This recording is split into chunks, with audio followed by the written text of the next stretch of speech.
cambien, ¿sí? No son cambios muy importantes, pero son algunos cambios que hasta último momento a uno se le ocurren y bueno. Perfecto, entonces dejé como carátula la misma la semana pasada y me interesa la diapositiva 2 que retomemos allí para ubicar el libro del Deuteronomio. Dijimos que una cosa es el libro del Deuteronomio y otra cosa es la historia deuteronomista. ¿Sí? La historia deuteronomista las siglas DTR, en cambio el libro del Deuteronomio es el DT, ¿no? Entonces, en nuestras Biblias tenemos un Pentateuco. La Biblia nuestra actual tenemos el Pentateuco, la judía, la protestante, es el Pentateuco. El Deuteronomio aparece como el quinto libro, pero ya sabemos nosotros que en realidad originalmente era un Tetrateuco, y que después vienen 7 libros distintos, y a eso le llamamos la historia deuteronomista. Y el libro del Deuteronomio, el actual quinto libro, en realidad es el primero de la historia deuteronomista. Es como si fuera un libro de 7 capítulos y el primero, el Deuteronomio, que es una introducción, es un prólogo en donde se pretende entregar las claves de lectura de la historia deuteronomista, que es muy simple. Va a terminar con el destierro, ven, Segundo de Reyes, y se pregunta por qué hemos ido a parar al destierro. Y bueno, la historia del deuteronomista entregó las claves. Si ustedes obedecen a Dios, van a tener futuro. Si no obedecen a Dios, van a ir al cautiverio. Bueno, entonces eso lo hemos presentado la semana pasada, lo quería recordar solamente. La diapositiva 3 es muy importante porque indicamos el texto en su contexto. A ver, el libro del Deuteronomio, ¿se puede leer como está? Sí, se puede leer y se lo va a disfrutar mucho y no tiene casi ningún obstáculo. Ustedes toman el libro del Deuteronomio, entonces el capítulo 1 y termina el 34, se puede leer perfectamente. Ahora, ya para estudiar un poco más y sacarle más jugo a la cuestión, conviene tener en cuenta este esquema. Conviene tener en cuenta cómo se armó, cómo se organizó. Entonces, cuando uno sabe cómo está armado esto y desarmado, lo puede ver un poquito mejor, más de cerca. Bueno, la estructura, el tema es, en el esquema está claro, en el centro está lo más antiguo, el código deuteronómico, es el capítulo 12 al 26. Esto es preexílico, o sea, probablemente siglo VIII, tiempos de Oseas, ¿sí? O sea, esto es antes, ¿no? En el preexilio. Y en tiempo de Oseas se empieza a recopilar, pero esto probablemente hay tradiciones más antiguas, ¿no? Entonces, eso, lo más antiguo del Deuteronomio se llama Código Deuteronómico, está del capítulo 12 al 26.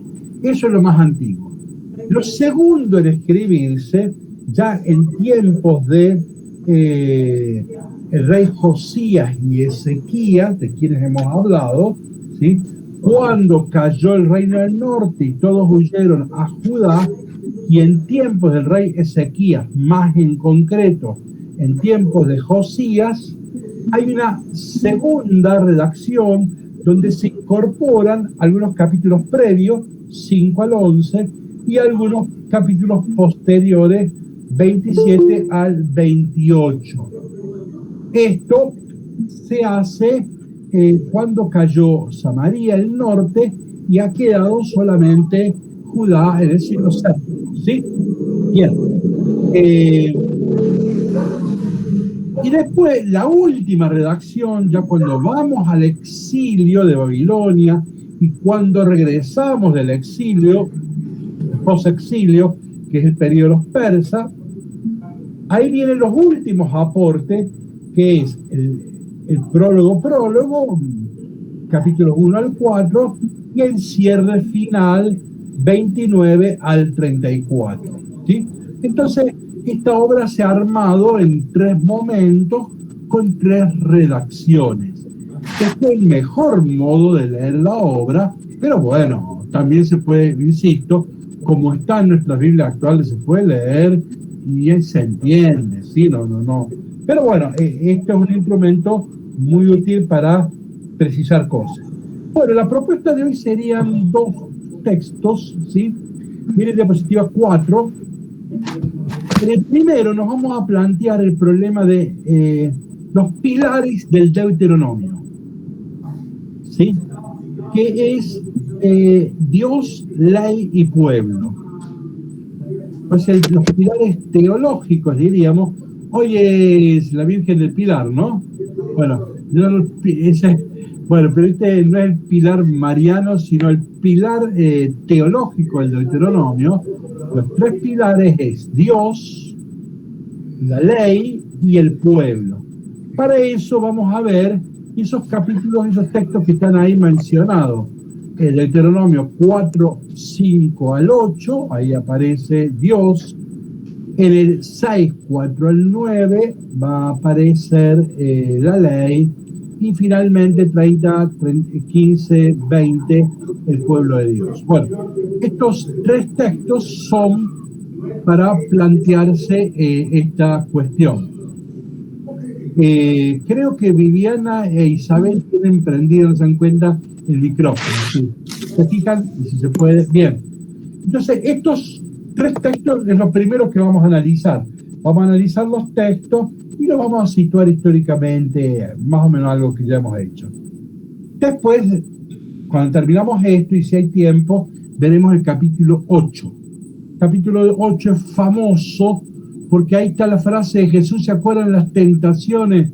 Cuando el diablo le dice que convierta las piedras en pan, ¿qué le dice Jesús? No solo de pan vive el hombre. Bien, no solo de pan vive el hombre.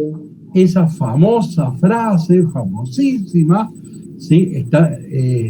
No se le ocurrió a los sinópticos, no es un invento de los sinópticos, o sea, de Lucas y de Mateo, sino que eso está en el Deuteronomio, ¿sí? Bien, entonces, esos 2 grupos de textos, si tenemos tiempo, son los que vamos a encarar.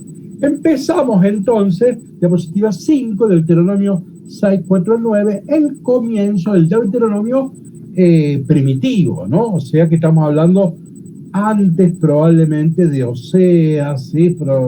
O en tiempos de Oseas, ¿sí? Siglo VIII antes de Cristo, ¿sí?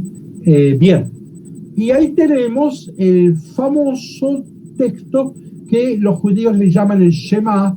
En hebreo, escucha es Shema, entonces Shema es que Israel, y para los judíos esto es como un credo, una oración que se reza todos los días, ¿sí? Es un credo, oración, que rezan todos los judíos, muy importante, el Shema, ¿no? Nosotros algo dijimos, que si el libro se llama Davarim, palabras, bueno, acá la actitud religiosa es la de escuchar. Dijimos que los griegos, Aristóteles decían que el filósofo es el que ve, en cambio el creyente tiene el oído, ¿no? La fe viene del oído, va a decir Pablo, ¿no? Entonces el tema es el escuchar, ¿no? Entonces, esto es importante. A ver, etimología de la palabra escuchar. En latín, a ver, en griego se dice acuo. ¿Ven que en castellano tenemos acústica? ¿Ven? Acuo, ¿sí? Bueno, en latín se dice escuchar ob audire, va junto. Yo lo separo. Ob audire. ¿Qué es audire? Oír, es algo, ¿vieron? Y ob es estar a la escucha. Entonces, escuchar, obediencia, perdón, es estar a la escucha. El ejemplo más pobre de la obediencia es el ejemplo militar, cuando un soldadito tiene que obedecerle sí o sí a un sargento que le da una orden. No lo discute, no lo dialoga. Bueno, ese es el modelo más pobre de la palabra obediencia. necesarias en ciertas circunstancias, pero es el modelo más pobre. Entonces, obediencia en realidad es escuchar, o sea, es estar en diálogo. Eso es obediencia, ¿no? Entonces, cuando decimos que María es obediente, no decimos que es una chica sumisa, timorata, ¿no? Sino que es una mujer que tiene capacidad de escucha, ¿no? Pues entonces, ahora bien, no es el escuchar. Vieron que la gente dice, y sí, yo tengo siempre la radio porque me acompaña. No es ese escuchar, sino que ahora lo digo al revés, es un escuchar obediencial. Fíjense, cuando en el relato de la transfiguración, ¿sí? Sobre todo en la versión de Lucas, cuando termina, dice, la voz del cielo dice, este es mi hijo amado, escúchenlo. Esa escúchenlo que significa, escuchen obediencialmente. Y ese escúchenlo es el que es el que va a usar, el que está usando el Deuteronomio. Bueno, acá es, escucha a Israel.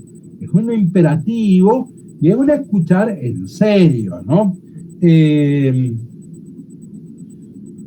acuerdan que las parábolas de Jesús aparecen de que quiero oír, que entiende? ¿Se acuerdan? Son las mismas expresiones y con el mismo sentido. Bien, y empieza, dice, el Señor nuestro Dios. Dios en hebreo se dice Elohim. Y Elohim es un plural, es dioses. Entonces acá hay un problema, que lo voy a detener, hay un problema del singular y el plural. Porque el Señor, ¿qué es? Yahvé. Yahvé es singular. Yahvé, nuestro Elohim, es el único. Entonces acá, no les quiero complicar, pero acá se habla del único Dios. Pero acá, entonces, es una expresión monoteísta, pero no en el sentido actual de la palabra. Israel no fue monoteísta, sino hasta el siglo VI a.C. Abraham no fue monoteísta, Moisés no fue monoteísta, David no fue monoteísta, Isaías no fue monoteísta, ¿sí? Entonces, sino recién en el siglo VI, gracias a la teología babilónica, aprendimos qué es el monoteísmo. El monoteísmo nace en Babilonia en el siglo VI a.C. Entonces, lo que tenía Israel es lo que se llama monolatría. O sea, Israel adora y alaba a Yahvé, pero no le angustia que haya otros dioses, no le problematiza que haya otros dioses, ¿sí? Entonces,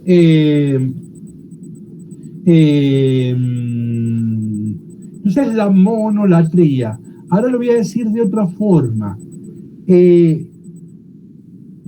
El monoteísmo Israel lo aprende en el siglo VI a.C. ¿Qué había antes? Moisés, David, Isaías. Lo que se llama enoteísmo. Eno con H. Enoteísmo. Eno en griego es uno. O sea que Israel creía en un Dios, no en el único Dios. Una cosa es decir único, o sea, no hay otro. Y otra cosa es yo creo en un Dios. Entonces, Abraham creía en su Dios. Y esto no le generaba ningún problema intelectual. Existen otros dioses, pero yo alabo y adoro a este. Bueno, acá está en este sentido, escucha Israel, tu único Señor. Ahora hay un Dios único, acá en el sentido enotista, en el sentido monolátrico, pero hay un único Dios al que se alaba, y ahora se precisa, dice, lo amarás con todo tu corazón, con toda tu alma y con toda tu fuerza. ¿Ven? Acá hay una persona unificada. Al único Dios lo tiene que amar un ser que puede ser único. O sea, que puede unificar todas sus fuerzas, corazón, alma. ¿Está claro? No que el alma quiere tal cosa, las fuerzas están detrás de otra y el corazón detrás de Dios. No, tiene que unificar toda la existencia, ¿no? Con Dios se tiene que plantear una relación de totalidad, todo, y por lo tanto excluyente. Si hay totalidad es excluyente. no hay lugar para otro. Entonces acá hay una relación en donde es muy fuerte, muy radical entre ambos, ¿no? Entonces hay un Dios único que exige ser amado también de un modo totalizante y de un modo excluyente. Y ahora vamos a una palabra clave, que ahí la puse: amarás. La palabra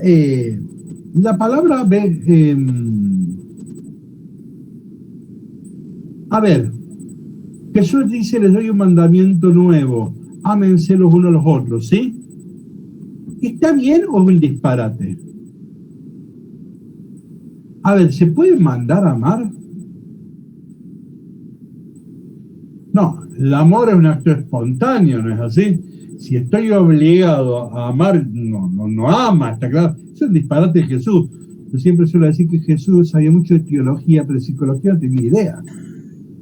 ¿Cómo va a mandar a amar a los unos a los otros? O sea, el amor no puede ser un mandamiento. El amor es un acto espontáneo. Bueno, acá en el Shema hebreo tenemos el mismo problema. Hay un imperativo, ¿no? Entonces, se puede mandar a amar. ¿Por qué usa esta expresión como si fuera una cláusula jurídica? Me adelanto. Lo que pasa es que el Deuteronomio presupone los códigos de alianza que vimos la semana pasada. La semana pasada vimos lo que se llaman los códigos de alianza o de vasallaje, ¿no? Y entonces, que era un pacto, un tratado jurídico. Entonces, claro, el Deuteronomio tiene como espíritu aquellos pactos de alianza. Fíjense, a ver, miren en la diapositiva 9, fíjense. El Deuteronomio se ha inspirado en los antiguos tratados orientales de alianza, en este caso los asirios. El juramento de fidelidad de Azaradón se lee: si no amáis a Asurbanipal, que es el rey de la época, como vosotros mismos. Miren la expresión, ustedes la conocen. Hay que amar al otro como a ti mismo, ¿está claro? Eso se le exigía, esa era la lealtad, la fidelidad, el amor al rey.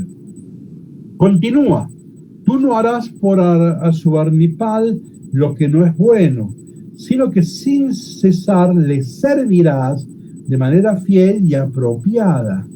¿Ven? Cuando el Deuteronomio dice tienes que servir, está tomando, es el lenguaje jurídico, ¿sí? Así se escribían los tratados. A Asurbanipal, el gran príncipe heredero, será tu señor, que tus hijos y tus nietos lo teman. Este es el lenguaje del Deuteronomio. Hay que temer a Yahvé, hay que servir a Yahvé, hay que amar a Yahvé. Pero acá la palabra amar no tiene el sentido actual de la palabra amar, que es sentimental, espontáneo. No, allá está en un contexto jurídico. Por eso acá una de las mejores traducciones sería lealtad. Acá es amar como lealtad, no amar como me gusta, ¿sí? No es que me gusta o no me gusta. Acá tengo que ser fiel, tengo que ser leal. ¿Me expreso? Entonces hay un pacto de alianza y lo que se me pide es que yo le sea leal, ¿no? Entonces tiene otro sentido la palabra amor. Entonces a Dios hay que serle leal totalmente, de un modo exclusivo, excluyente, de un modo total, corazón, cuerpo, fuerza, alma. Entonces a un Dios único se corresponde un amor o una relación única. ¿Me expresó esto? Bien, ahora, ¿qué tiene que ver con nosotros? Bueno, me adelanto, ¿no? Los reyes asirios pedían este tipo de amor. Entonces acá la Biblia va a tomar en un contexto polémico y lo va a aplicar esto a Dios, no al rey de los asirios. ¿Ven? Y entonces allí es un texto, no es una palabra que puede sorprender, pero lo uso en sentido sencillo. Es un texto subversivo en el sentido de que está tomado del tratado de los asirios, pero de modo polémico.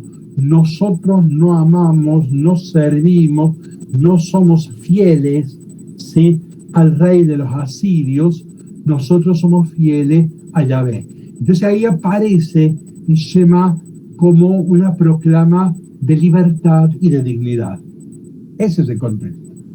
El contexto son los tratados de los asirios, siglo VII por lo menos, y en ese contexto ha caído el norte, ha caído Samaria, ¿sí? En ese contexto donde se están imponiendo los tratados de alianza o de vasallaje, para que les dé los tratados de vasallaje, Israel va a decir, no, nosotros somos vasallos de este soberano, y solo a este soberano le vamos a rendir culto, le vamos a servir, etcétera, etcétera. No repito todo el discurso. ¿Está allí? Entonces ven, el Shema, como todo credo, siempre es una afirmación fundamental y siempre es una proclama de libertad, ¿no? Entonces, el rol de los credos es, de todos los credos que ustedes conozcan, siempre es para justificar la proclama de la libertad. Y ese es el sentido de todo credo, ¿no? Bueno, entonces ahí aparece el primer texto y yo ya me adelanté, ya lo ubiqué en el contexto histórico, que son los asirios, para explicarnos el sentido de la palabra amor. Le voy a dedicar un minutito a lo de Jesús, porque yo acabo de decir que es un disparate lo que dijo Jesús y no está bien que la deje ahí picando, ¿no es así? Entonces voy a aclarar en un minuto. Fíjense,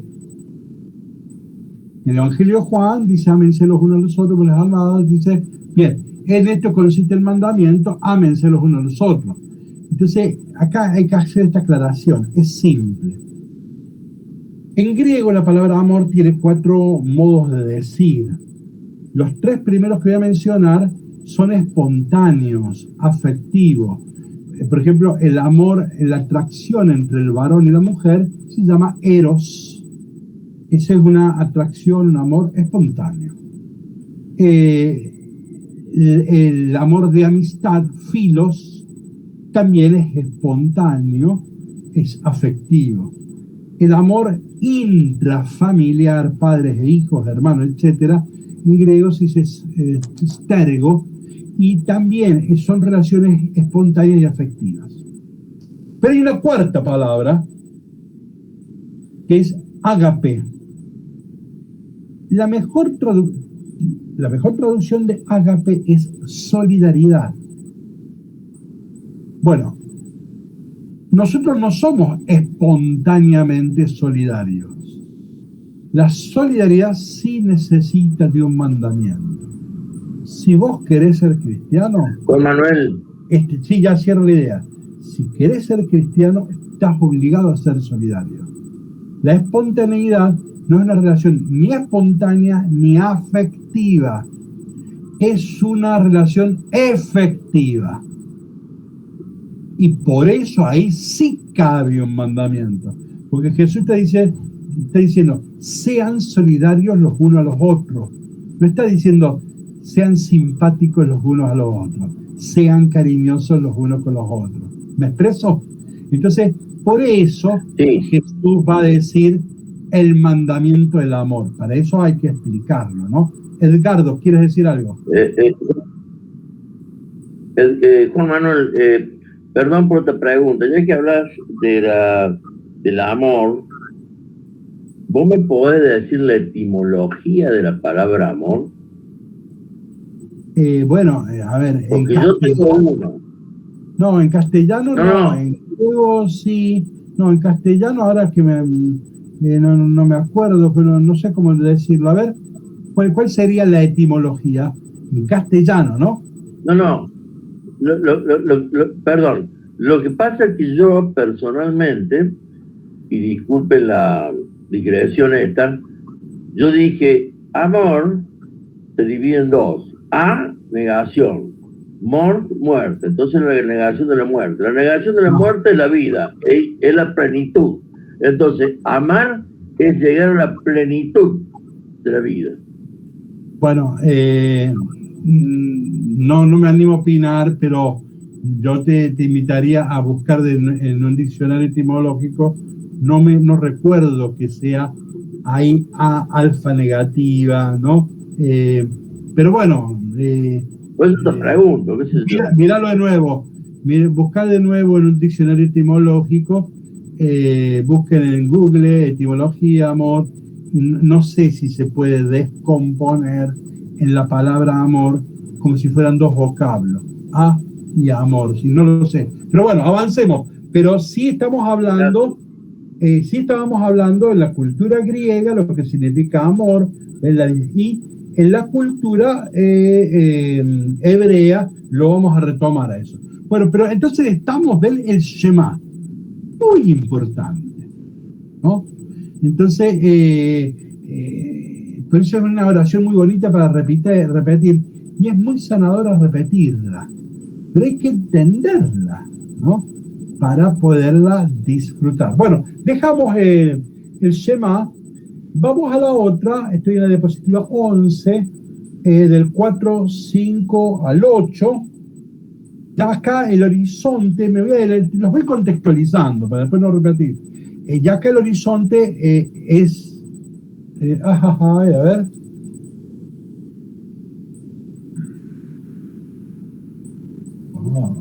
Acá el horizonte va a ser Babilonia. Bueno, entonces vamos a ver. ¿Alguien que lo quiera leer, por favor?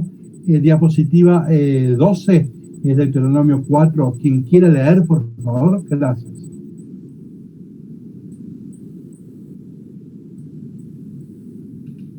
Liliana, padre. Adelante. Bueno. Tengan bien presente que ha sido el Señor mi Dios el que me ordenó enseñarles los preceptos y las leyes que ustedes deberán cumplir en la tierra de la que van a tomar posesión. Obsérvenlos y pónganlos en práctica, porque así serán sabios y prudentes a los ojos de los pueblos, que al oír todas estas leyes dirán: realmente es un pueblo sabio y prudente esta gran nación.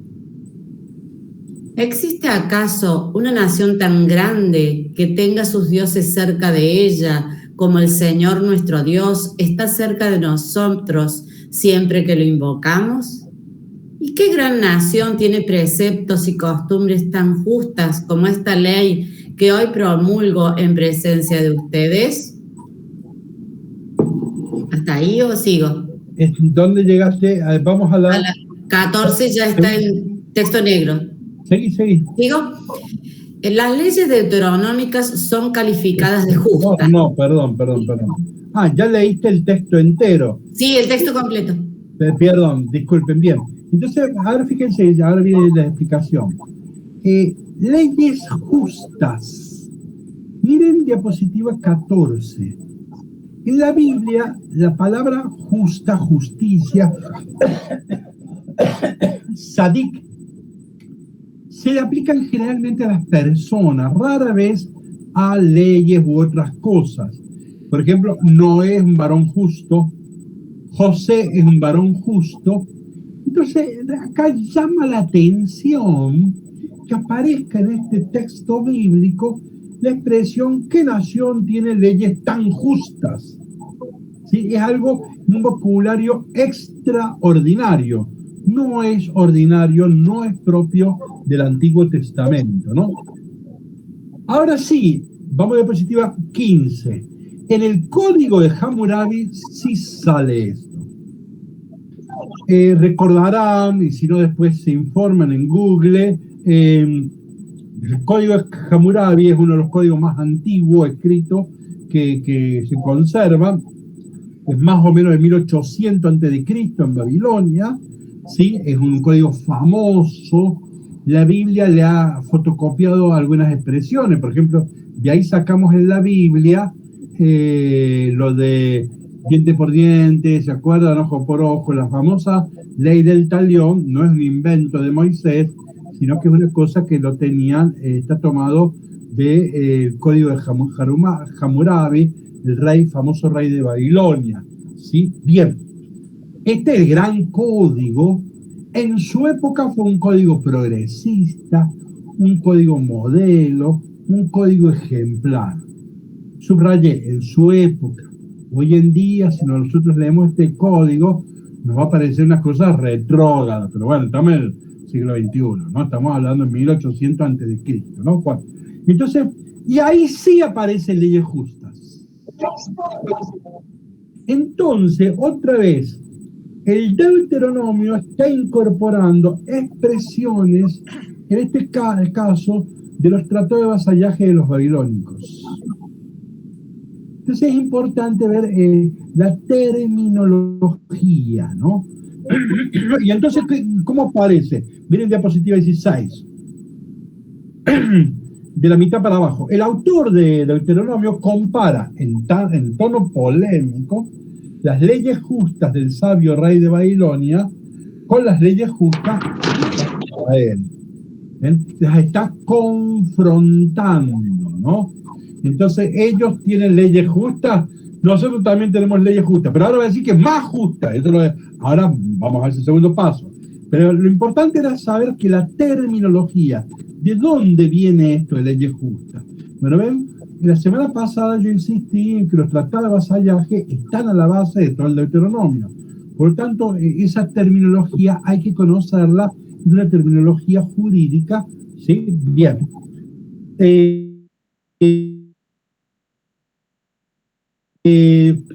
Miren qué interesante. A ver, busquen la diapositiva 18 y alguien que lo lea. Vamos a comparar con recién Liliana leyó dos textos.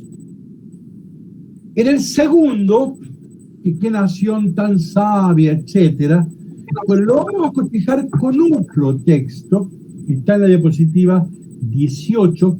Quien lo quiera leer, lo vamos a comparar. Por favor, a ver. Yo leo. Adelante. Este mandamiento que hoy te prescribo no es superior a tus fuerzas ni está fuera de tu alcance. No está en el cielo para que digas, ¿quién subirá por nosotros al cielo y lo traerá hasta aquí, de manera que podamos escucharlo y ponerlo en práctica? Ni tampoco está más allá del mar para que digas, ¿quién cruzará por nosotros a la otra orilla y lo traerá hasta aquí, de manera que podamos escucharlo y ponerlo en práctica? No, la palabra está muy cerca de ti, en tu boca y en tu corazón para que la practiques. Bien, ¿la palabra está lejos o cerca? La palabra está lejos o cerca. Obvio que el mandamiento está cerca, ¿no? No hay que subir al cielo, no hay que irse más allá del mar, etcétera.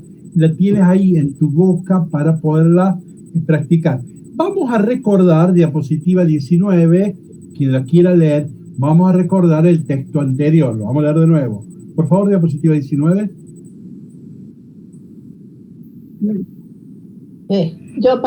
¿Existe acaso una nación tan grande que tenga sus dioses cerca de ella, como el Señor, nuestro Dios, está cerca de nosotros siempre que lo invocamos? ¿Y qué gran nación tiene preceptos y costumbres tan justas como esta ley que hoy promulgo en presencia de ustedes? ¿Ven el paralelismo? En un texto hablaba de que nadie tiene un mandamiento tan cerca, que no hay que buscarlo arriba del cielo, etcétera. Pero ahora también se dice, nadie tiene un Dios tan cerca. ¿Sí? Los otros pueblos tienen dioses alejados. Nosotros tenemos un Dios cercano. Entonces, conclusión. ¿Por qué es una ley justa? ¿Por qué este es un pueblo sabio? Porque tiene a Dios y a la ley al alcance de la mano. La tiene ahí para vivirla, ¿no?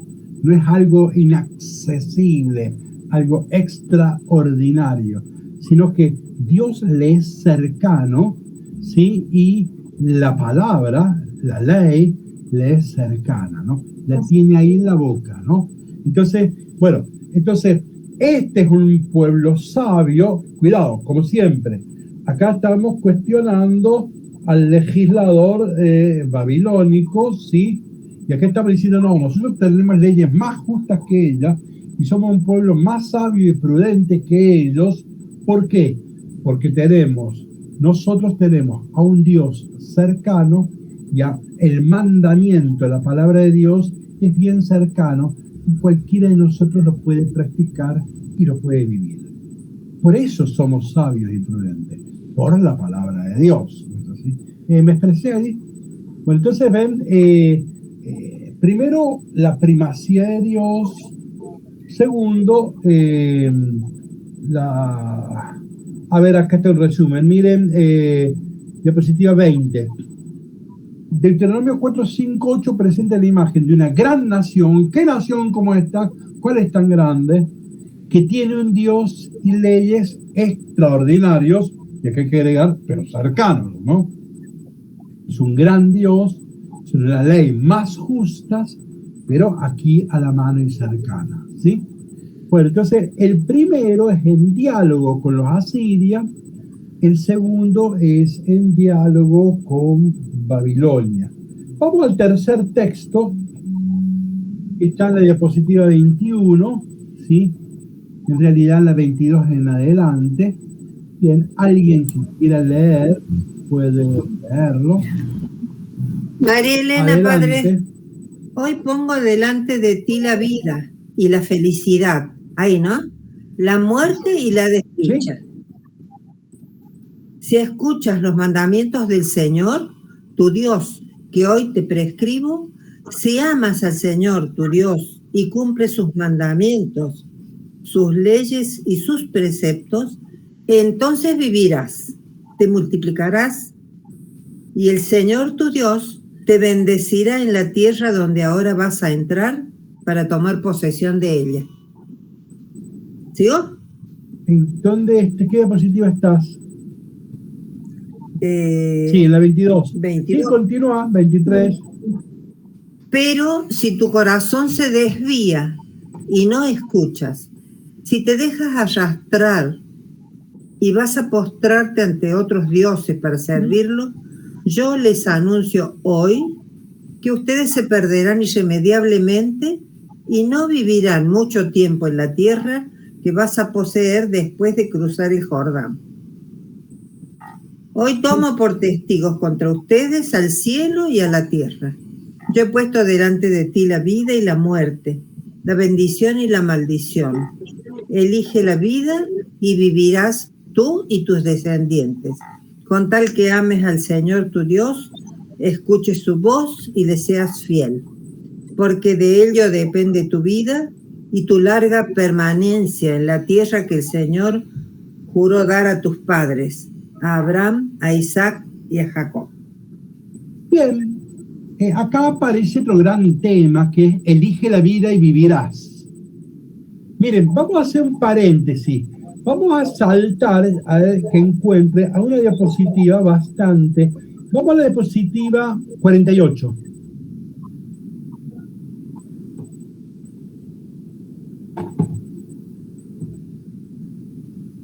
¿Lo tienen ahí? ¿Hay una foto del libro? Miren la cámara mía, es este libro, ¿sí? Es un libraco grueso, muy interesante. Miren, Elegirás la vida.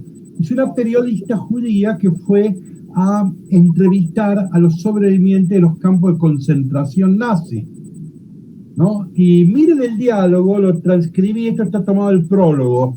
Entonces él dice, la tesis de ella era a ver si los judíos aman la vida, ¿no? Entonces ahora leo textualmente, incluso en Auschwitz la gente quería vivir. Creo que Ana María y Susana tienen prendido el micrófono. Ana María Argüello. Y sí, padre, bueno, pero yo no es ruido. Pero si lo pudiera apagar, ahí está, bien, altero. Entonces fíjense, incluso en Auschwitz la gente quería vivir. De hecho, en los campos de concentración nazi y en los guetos casi no hubo suicidio. Miren qué interesante, ¿no? Porque cualquiera se deprime, ¿no? ¿Quién se suicidó en los tiempos de Hitler? Fue el humanismo. Por voluntad del Führer, a todos los judíos de Europa se los condenó al exterminio. no se los sentenciaba por sus acciones, ni por sus palabras, ni tan siquiera por sus pensamientos. Debían ser asesinados solo por lo que eran judíos. Y mientras el nazismo aceitaba la maquinaria mortal, el mundo lo dejaba hacer. Continúo. El infierno había bajado a la tierra, y contra todo lo esperado, quienes sobrevivieron de milagro a ese universo endemoniado volvieron a elegir la vida. Sacando fuerzas de flaqueza, juntaron las migajas de sus cuerpos torturados, cosieron las hilachas de sus almas descuartizadas por el espanto, se cargaron el peso de los muertos al hombro y continuaron la existencia adelante. ¿Cómo lo hicieron? Eso que quise saber, y salí a preguntárselos. Y todo el libro es esto, yo salí a entrevistar, ¿no? Después de 2 años, dice, inmersa en la cotidianidad de sus biografías, y vio en ellos, miren esto, la encarnación del mandato bíblico. Elegirás la vida. Eso es, elige la vida. Entonces, es impresionante. Para mí este libro fue muy importante cuando lo leí, porque entendí el tema del Deuteronomio. Este es el gran tema. Entonces, fíjense, esta mujer, yo no sé si lo dice o lo deduje yo al leerlo, creo que lo dice. Ella dice que la clave de la religión judía es esta, elige la vida, es la vida. Esa es la clave. A veces incluye a Dios, otras veces no tanto. O sea, hay creyentes y no creyentes. Entonces ella dice, la clave de la religión judía está en la vida. Que incluya a Dios es otro cantar. Y dice, y eso es lo que sostiene, ¿sí?, esta pasión por vivir, por elegir la vida para vivir. Esto es lo que sostiene al que sufre, ¿no? Bueno, a mí me pareció impresionante y siempre me recordó al texto que estamos analizando. Bueno, volvamos a donde dejamos, hay que volver muchas diapositivas.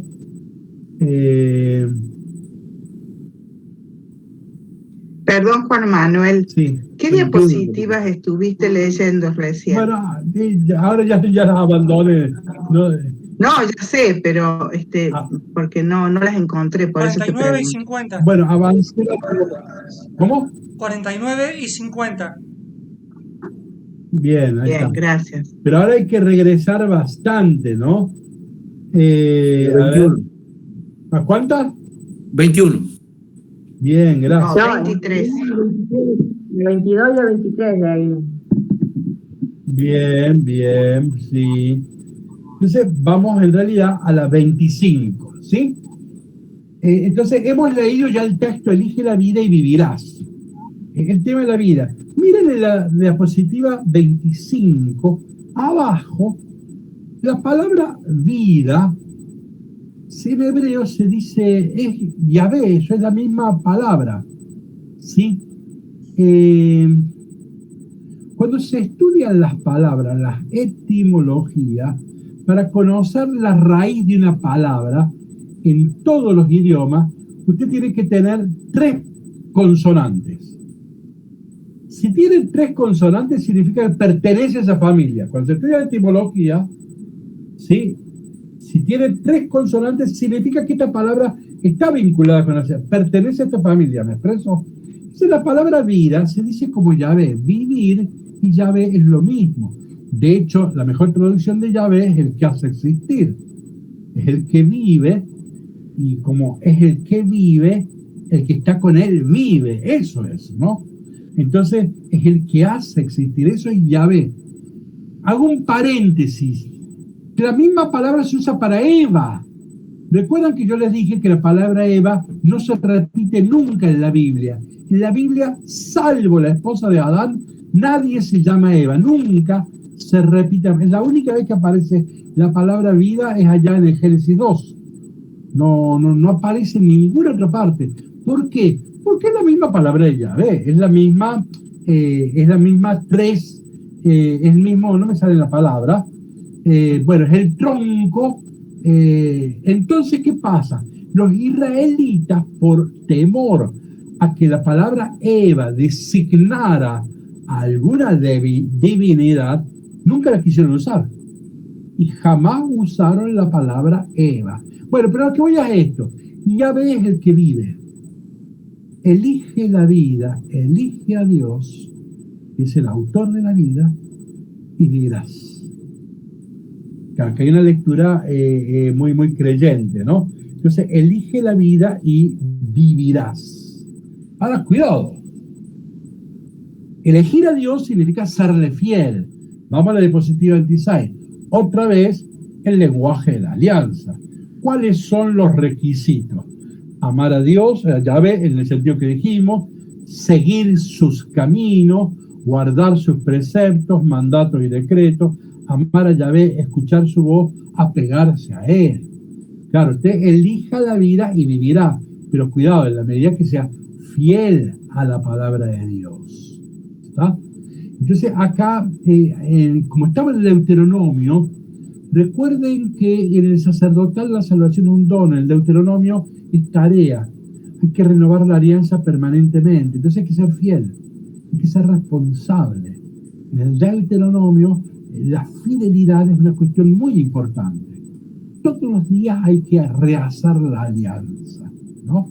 Y entonces es esto de ser fiel, ¿no? Entonces vivirás si amas sus preceptos, si lo amas a Yahvé, pero sobre todo si cumples sus mandamientos, ¿no? Entonces el tema de la fidelidad total y exclusiva a Yahvé está en el corazón de estos textos que, insisto, tienen como paralelo aquellos pactos de alianza. Miren diapositiva 29, una especie de resumen. Los tres pasajes surgieron en circunstancias críticas, en las que Israel se vio obligado a repensar su identidad religiosa y nacional.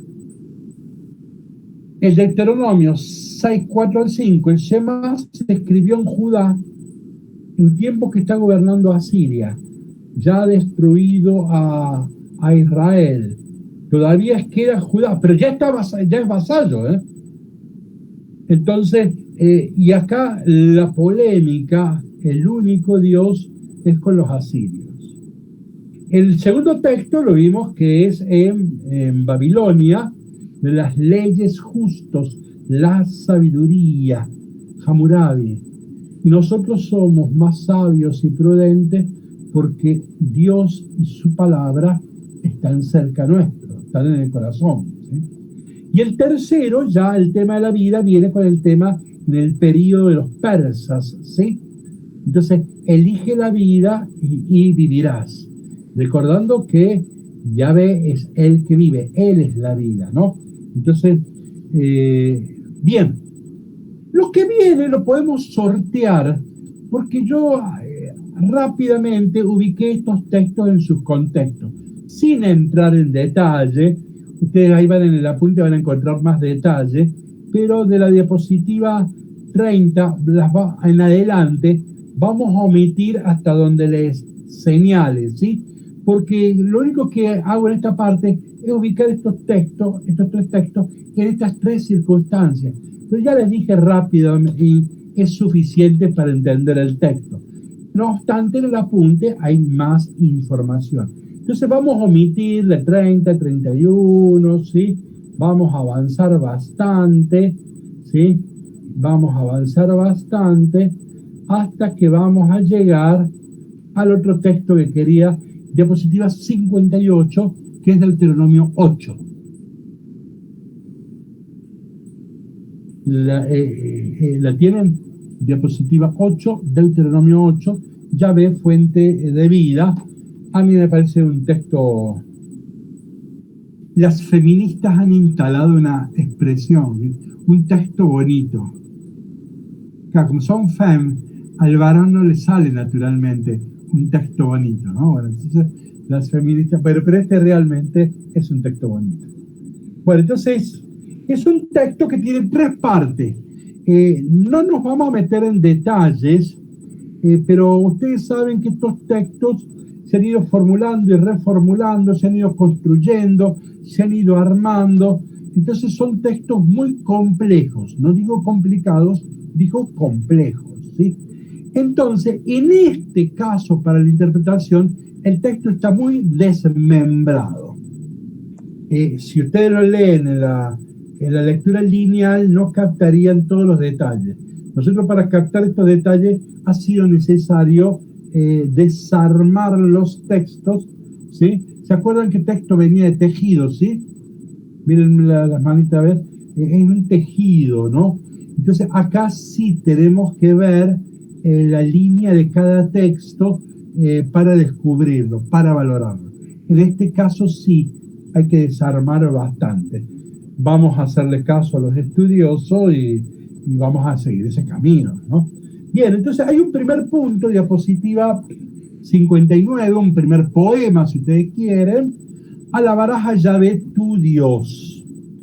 Y ahí tenemos el texto. Y ven que el texto está muy desmembrado. No perdemos ni un segundo, ¿sí? Bueno, pero fíjense. Van a ver que salta de versículos a otros, ¿sí? Miren el 14b. ¿Lo ven el 14b? Está en la mitad más o menos. Bueno, ven que arriba tiene 10b. Y arriba 10b tiene 8b. Las otras partes las vamos a analizar en la otra sección, ¿me expreso? O sea que le han entresacado partes que no pertenecían al original, ¿sí? Pero en el segundo análisis nos vamos a reencontrar con lo que aquí falta, ¿sí? Bueno, entonces vamos a esta primera página, ¿no? Cuando Yahvé tu Dios te haga entrar en la tierra buena, es Canaán. Recuerden que Moisés todo este discurso le dice el día que se muere. Tiene que morir. Tiene al frente Canaán. Él tiene como fundamento el pasado, pero está hablando de los que van a entrar. Entonces tiene la experiencia del desierto y las advertencias que tengo que hacerle a los que van a entrar a la tierra prometida.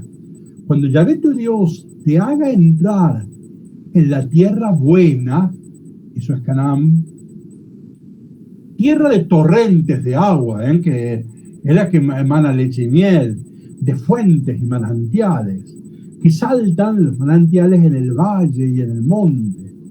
Tierra de trigo y de cebada, de viñas, higueras y granados.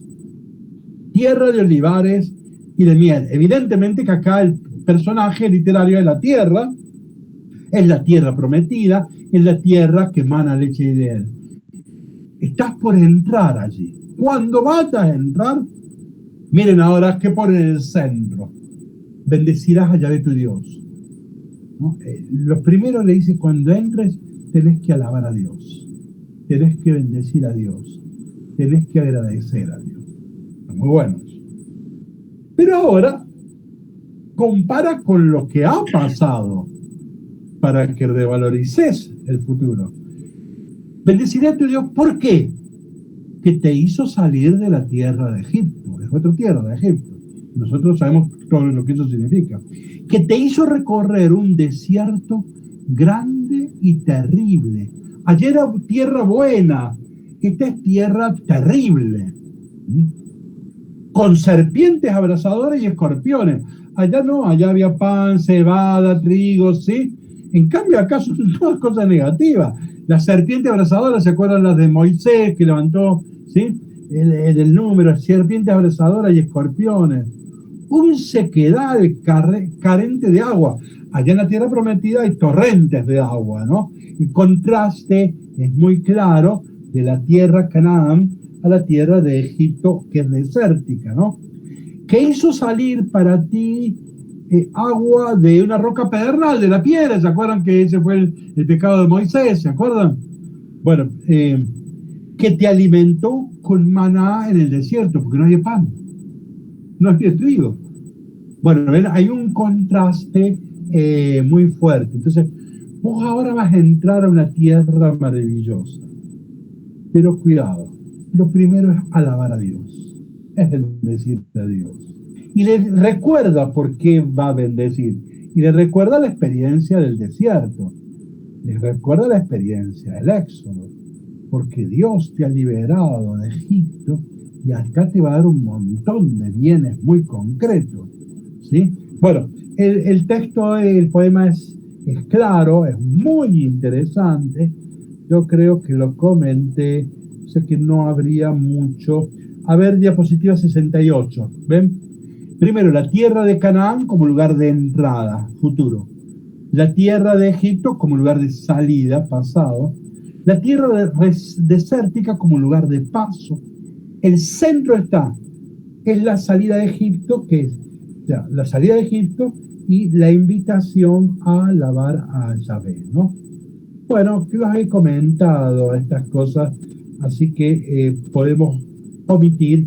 Vamos a la diapositiva 66 y vamos a la segunda parte del texto, en donde acá van a aparecer los textos que no estaban en el primer poema, ¿sí?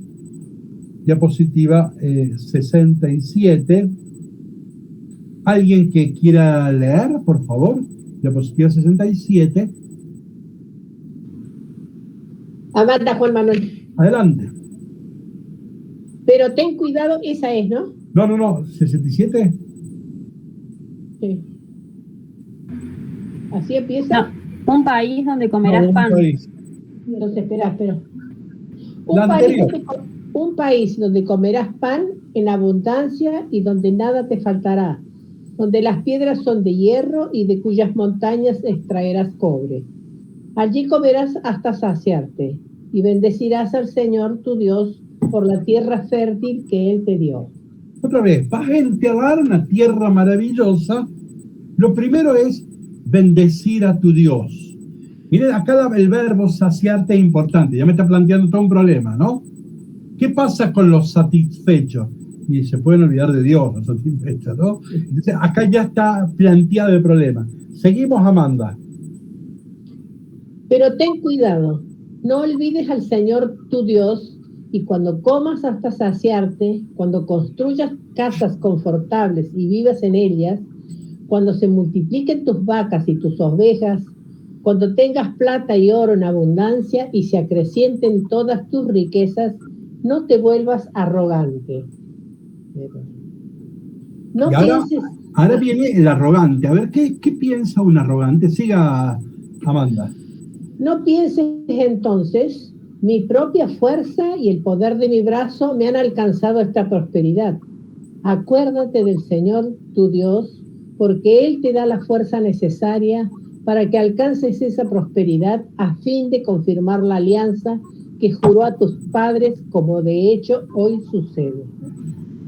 Fíjense, en general la Biblia nunca condena la riqueza. Nunca. Aunque use el verbo condenar, pero siempre hace una advertencia. Cuidado con el peligro de las riquezas. El satisfecho puede olvidarse de la entrega, el satisfecho puede aburguesar la existencia y perder el sentido del sacrificio, de la donación, de la generosidad, de la actitud desinteresada, puede olvidarse de Dios, ¿no?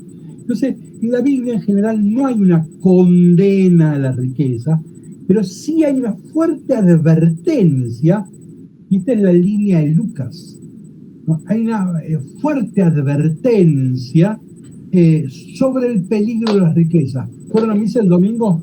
Digan que sí. Pero ¿se acuerdan del joven rico? Ese era el tema, ¿no?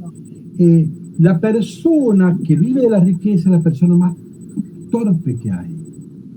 Por eso no hay mayor pobreza que vivir solo de la riqueza. Eso es una torpeza muy triste, ¿no? Entonces hay salmos, pero volvamos a esto. Bueno, entonces ese es el tema, el peligro de las riquezas, ¿sí? Cuando estés satisfecho, alaba al Señor. No vaya a ser que te olvide y creas que todas estas cosas las hiciste vos. Vamos a la diapositiva 72, un solo comentario. Hay una expresión alemana que dice el Sitzenleben, que quiere decir el contexto. Pero cuando hablamos que todo texto tiene un contexto. Bueno, hay un contexto vital, eso es Leben, es vida.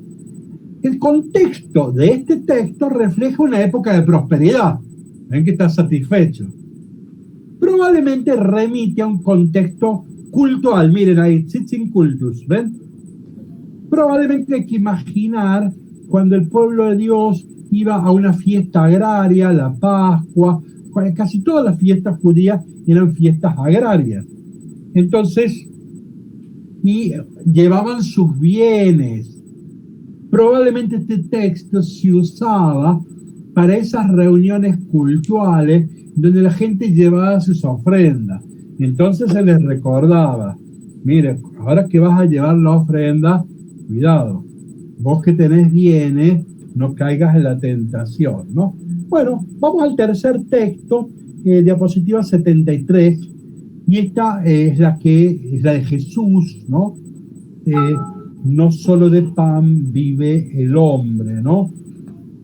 Yo ahí les transcribí un texto de Don Pedro Casaldáliga, el obispo del Mato Grosso del Brasil.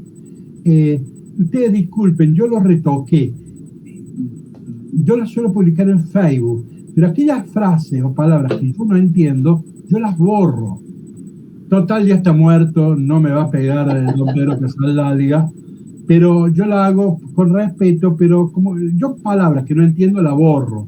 Siempre aclaro, está retocado por mí, y bueno, es que hay palabras que yo no entiendo. Entonces, me quedo con el caracú del poema. Y dice así: no solo de pan vive el hombre. Hijos del cielo, de belleza ardemos, libres aún para cantar su nombre y el universo que su mano escribe. Comer, sumar, poder, no es todo el hombre. No solo de progreso el hombre vive, vive también de Dios y de la luna. Es una cosa bonita, ¿no? Bueno, vamos a leer el texto del Deuteronomio, ¿sí? Disculpen que lo lea. Ven, ahí está armado en una estructura concéntrica, ¿sí? Se está claramente señalado el centro. Como comienza el texto, allá en la A, termina de un modo similar a prima abajo. Como continúa, el B va a continuar abajo en el B prima, y en el centro tenemos la C, ¿sí? Recuerda todo el camino que te hizo recorrer Yahvé, tu Dios, estos 40 años de desierto. Acá está hablando un sabio, un maestro. Está hablando a los más jóvenes, ¿no? Dice, recuerda todo el camino que te hizo recorrer Yahvé, tu Dios, estos 40 años en el desierto, a fin de humillarte, probarte y conocer lo que hay en tu corazón. O sea, que la experiencia del desierto es un catecumenado en donde el discípulo se lo pone a prueba. Vamos a ver cómo reaccionan estas circunstancias. Son 40 años porque Dios quiere que... A ver, no nacemos libres. Si Dios y la Virgen quiere, llegamos a ser libres. Ser libre es una tarea, ¿sí? Los vegetales, los minerales, serán los que han sido y los que son, no son más que vegetales. En cambio, el ser humano tiene su ser como tarea, a través de la libertad, su libertad como tarea. Hay que liberar la libertad. Usted es libre, pero tiene la libertad liberada, ha madurado, ¿sí? O usted anda detrás de cualquier viento, ¿no? Por eso ven, hay un catecumenado. Esa es la cuaresma, este es un texto de cuaresma, ¿no? Esa es la cuaresma, ¿no? Son 40 días para recrear la libertad, para poder zafar de la dictadura de la superficialidad. Entonces, volvemos. A fin de humillarte, probarte. Ahí en griego es peirasmos, es la palabra que después en el Nuevo Testamento se va a usar para prueba, tentación, ¿no? A fin de humillarte, probarte y conocer lo que hay en tu corazón. Esa es la cuaresma, ¿ven? Es un psicoanálisis, para que usted conozca qué hay adentro suyo. Si observas sus mandamientos o no. Te ha humillado, te ha hecho pasar hambre, y te ha dado a comer el maná, que no conocías y no habían conocido tus padres. Y acá viene el caracú. ¿Para qué? Para hacerte conocer que no solo de pan vive el hombre, sino de todo lo que sale de la boca de Yahvé vive el hombre. O sea, su palabra, su ley, ¿no?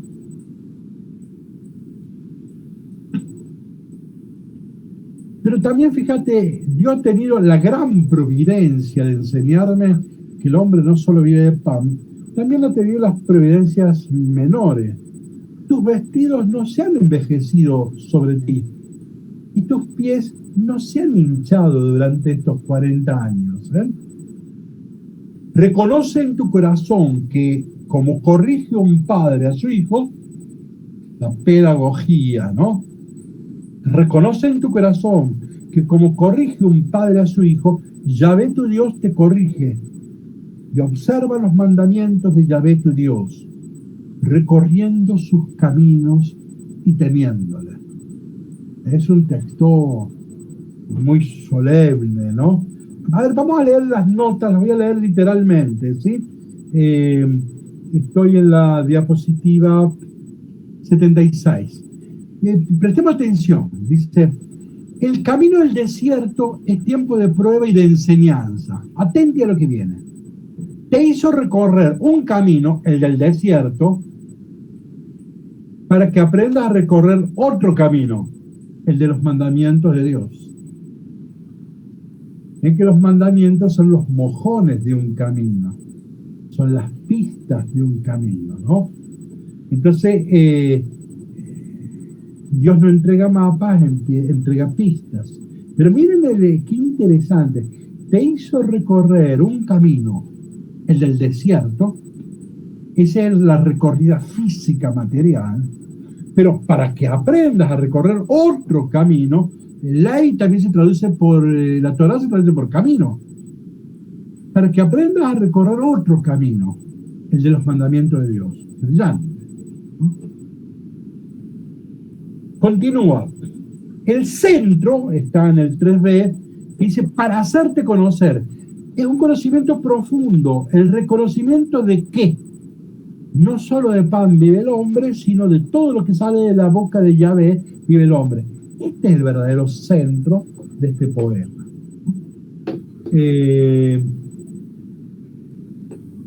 La última sería, a ver, diapositiva 79.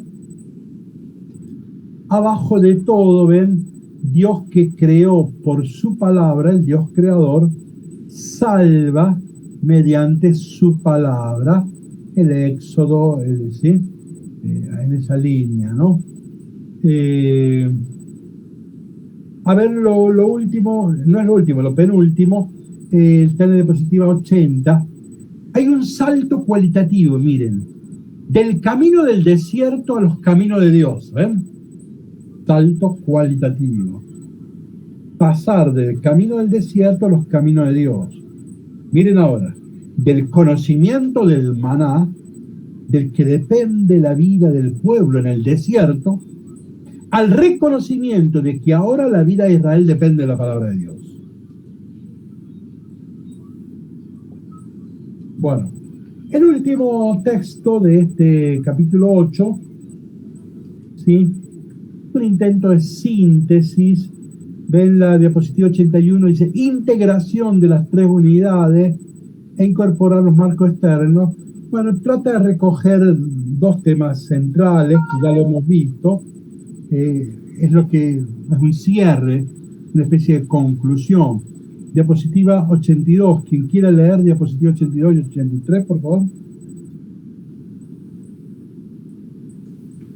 Yo, padre, ¿puede ser? Sí, por favor, sí. Pongan cuidado en practicar íntegramente el mandamiento que hoy les doy. Así ustedes vivirán, se multiplicarán y entrarán a tomar posesión de la tierra que el Señor prometió a sus padres con un juramento. Seguimos, 83. Pero si llegas a olvidarte del Señor tu Dios y vas detrás de otros dioses, si los sirves y te postras delante de ellos, yo les aseguro solemnemente que ustedes perecerán. Perecerán como esas naciones que el Señor va destruyendo delante de ustedes por no haber escuchado la voz del Señor, su Dios. Bien, vamos a diapositiva 85, la última. En el centro, ahí está el resumen. En la primera unidad y en la segunda se habló de la tierra. En la tercera se habló de los mandamientos. Ahora al final, el cierre, hay una fórmula condicional. Si eres fiel, entrarás a la tierra y vivirás. Si no, perecerás, ¿no? Entonces, ahí está la cuestión y ahí es donde recuerden lo de Jesús en Juan, ¿no? El que me ama cumple los mandamientos. El que me ama cumple los mandamientos, ¿no? Así se cierra el texto del Deuteronomio, ¿no? El amor genera responsabilidades, ¿no? El amor suscita respuestas, eso es responsabilidad, ¿no? El amor me hace responsable, me hace madurar. Y por eso el fruto del amor es un hombre libre, ¿no? Que ha podido madurar, etc. Bueno, hemos llegado y se nos ha pasado el tiempo. ¿Alguien que quiera hacer alguna reflexión, sugerencia antes de irnos? Juan Manuel. Adelante, Juan Manuel. Adelante. Edgardo. Vos empezaste con la palabra amor y terminás con la palabra amor. Yo quiero pedir disculpas porque mi etimología es muy subjetiva y siempre me pareció muy rebuscada. Y vos me hiciste una aclaración muy buena y consulta el diccionario etimológico. Entonces te quiero decir que siempre esa palabra que me salió de adentro, de la etimología del amor, ¿no es cierto? Porque al final el amor no tiene significado, no tiene etimología. El amor es energía, ¿no es cierto? Es una energía que no se ve, ¿no es cierto? Pero voy a esto. Si uno trata de definir lo que es el amor, ¿cómo lo define? Yo no sé cómo se define el amor realmente. Bien. A ver, vamos despacito. El amor no se define. El amor nos define. El amor no se explica. El amor nos explica. Somos inexplicables fuera del ámbito del amor. Entonces, como los misterios no se explican, los misterios no se explican. Dios no se explica, Dios no se explica. Entonces, el amor no se explica, el amor nos explica, el amor no se define, el amor nos define. Nadie hace el amor nos hace. Exacto. Es triste cuando yo escucho a la gente, no es que es triste. La gente usa a veces las palabras sin saber. Voy a hacer el amor no se hace. El amor nos hace. El amor no se construye, el amor nos construye, nos constituye y nos fundamenta. El amor no se explica. El amor se celebra. Los misterios no se explican, los misterios se celebran, ¿no? Bueno, ¿alguien que quería decir alguna cosita más? Gracias. Yo, padre. Sí. Dale, Ana María, dale. No, quería que de esta diferencia, o si no la hay, entre monolatría y enoteísmo, padre. Son dos conceptos paralelos. Enoteísta significa que creo en un Dios. Sí. No en el único Dios. No creo que hay un solo Dios. Claro. Yo creo en este Dios que me ha favorecido a mí, me ha liberado de Egipto. Y monolatría es parecido. Yo rindo culto a un Dios y no es que rindo culto a un solo Dios, ¿no? Claro. Estos son parecidas entonces. Conceptos sí, son muy similares. Bien, gracias, padre. Juan Manuel, sí. Álvaro. Cuando das o expresas lo que expresas del amor, recuerdo la tercera carta de Juan, que Dios es amor. Entonces es igual, Dios nos explica.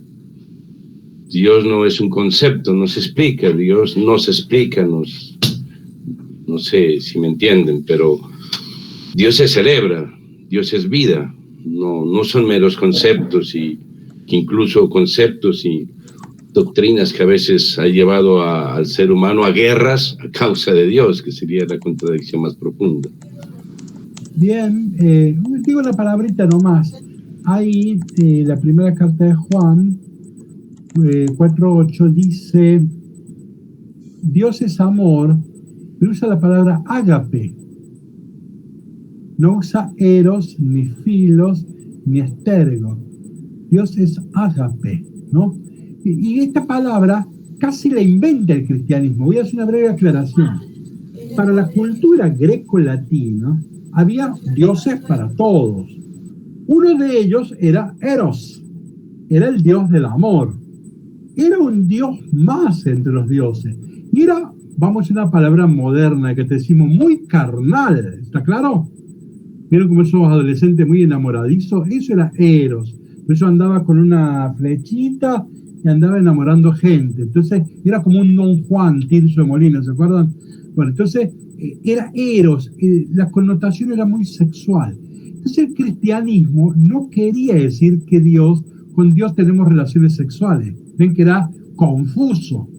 Entonces, ¿qué hizo? Buscó una palabra que ya estaba en desuso, la cultura greco-latina ya había abandonado, era una palabra en desuso.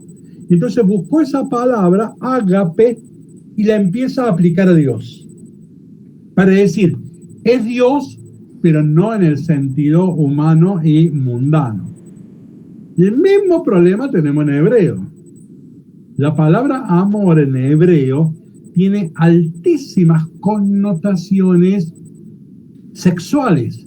Por eso, salvo en un salmo, no van a encontrar nunca que dice yo amo a Dios. Bueno, a veces las traducciones en castellano sí lo dicen, pero en hebreo nunca. ¿Por qué? Porque la palabra amor en hebreo tiene altísimas connotaciones sexuales. Es como si fuera eros. Bueno, ahí el cristianismo hizo un aporte a la cultura impresionante, porque inventa una palabra para hablar de Dios y que no se confunda con los diosesillos de la mitología greco-latina, ¿no? Entonces ahí aparece la palabra ágape, ¿no? Bueno, Padre, una cosita nada más. No llego a entender una frase: tus vestidos no se han envejecido sobre ti y tus pies no se han hinchado durante estos 40 años. O sea, la providencia de Dios entra hasta el detalle, ¿está claro? Bien.